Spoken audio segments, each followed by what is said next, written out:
today's project, installing a relay. I think it's called, they refer to it as hot start. Basically bypasses doesn't bypass.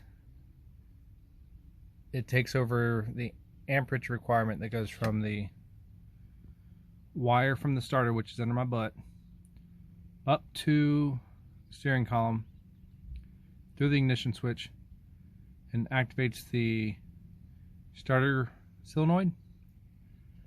Anyway, so instead of activating starter solenoid, it's going to be activating this relay.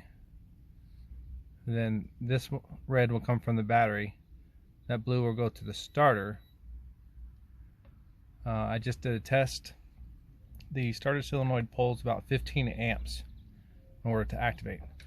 So you're running 15 amps from the battery to the steering wheel back to the starter. This doesn't say, but I think it only requires like half an amp. And it'll also cut down the travel length of the solenoid, or starter solenoid. Anyway, oh, lunch. Also got a battery isolator so I can install the house battery. Alright, everything's wired up. The blue one is going to the battery. The red one goes to the starter solenoid.